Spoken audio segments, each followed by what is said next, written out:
Good morning and welcome to Sacred Tarot with Sarah. Welcome to my channel. Thank you so much for coming. Today's card pull is telling quite the story. The first card that I pulled actually this morning was Dawning.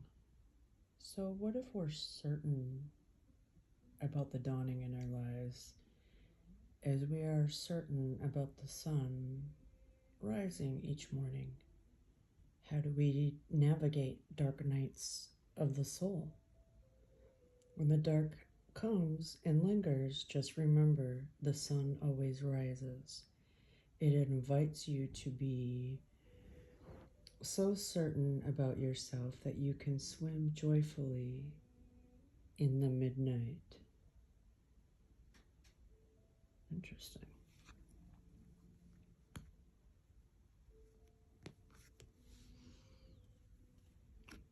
The second card that came out with it, usually I only pull one of these, but two came out, and it was kind of interesting, which ties into the full reading, so I kept it, which was obscure. What people want to change and shift, people tend to think that they need to do something.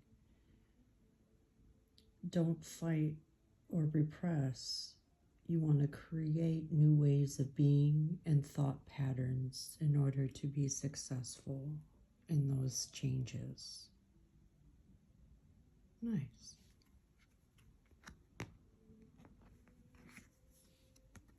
And during this time, right, because as we go through the dark night of the soul, for whomever I'm reading for in this collective, keep this in mind. When things get hard, I am gentle with myself. I prioritize self-care and nourishment. I will tell you, this was the most difficult part for me, was being gentle and realizing I needed care too. So as you are going through these difficult or more challenging times and trying to find a new way into how you're going to go about things, be kind. Always be kind to yourself. And take those moments and do the self-care, whether it's taking a bath or just sitting outside and drinking that cup of coffee in the mornings and taking that time to just have that quiet. Prioritize yourself. Self-care goes a long way.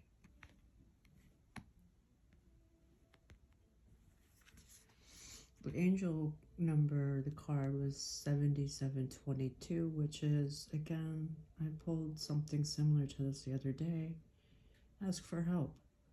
So just remember, no one succeeds alone. It is okay to seek guidance and support. Embrace the strength found in community. Don't hesitate to ask for help when you need it. I think asking for help when we are in those situations for some can be the most difficult. And when we find ourselves there, what we want to do is take a big deep breath and realize that it is okay to ask for it, because people are willing. Nobody,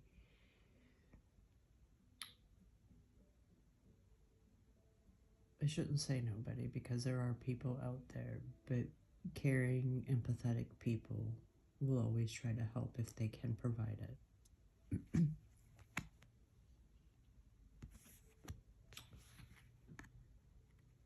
And then my Moonlight card, which I usually always pull with my messages of affirmation and the sister cards. Jupiter's tongue. I pulled the Dark Moon, which is introspection. So it asks you, actually I'm going to read it because it was pretty interesting, but it talks about being the opposite of the full moon. It's when and you just sit there in the stillness. It's asking you to sit in the stillness. Just meditate in it and see what you can find. I've had this deck for 5 years and I've never pulled this card, so I found that interesting. So whoever I'm reading for, you need to be meditating. The tarot card that I pulled is the Knight of Cups. I pulled my book out for this one because it has runes in it, so I'm kind of... Whoop.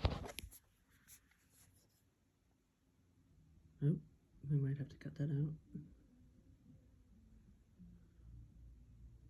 But it does have the runes in it, so we'll go over that. So the Knight of Cups is often associated with the knight in shining armor, a true love, a soulmate, a message that love beyond measure is coming. This is often very true, but as with all things, there are cautions.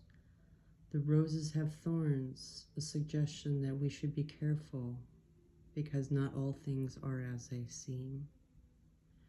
So we have Gifu, I don't know how to pronounce it,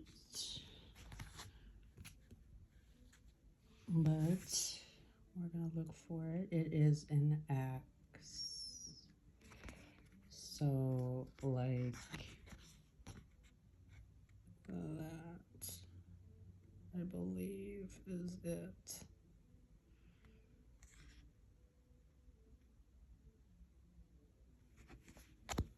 Not 100%, but it looks like this in my book, Gifu.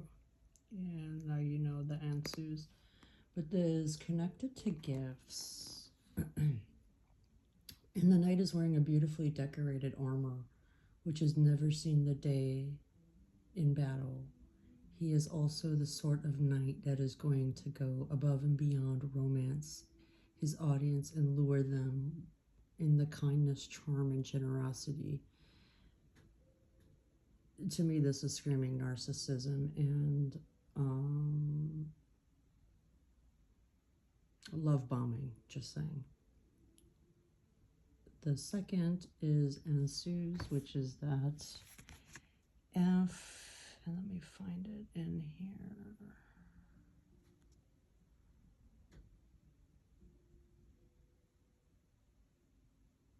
Looks like it's right here. There it is. So this is the, sorry, this, I might have to cut that out. This is the,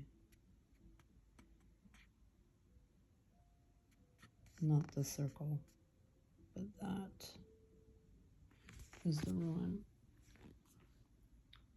Ensues represents communication. The knight is about to relaying messages. He highlights the best parts, but he can also sugarcoat or glaze over what may make things seem less than perfect.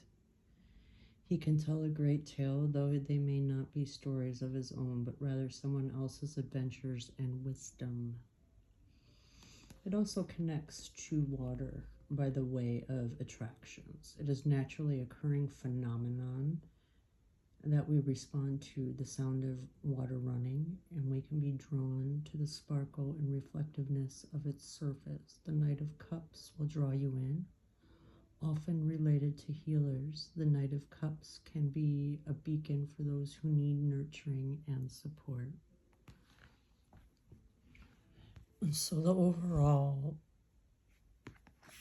message that I am getting on this is that as you're going through your dark night of the soul, somebody very shiny and beautiful is going to come in and try to steal your heart.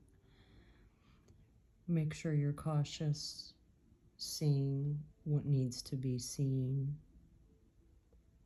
Listen closely. Take the time in the night to do your introspection and make sure that everything is as it seems. If it is not as it seems, stop and ask for help.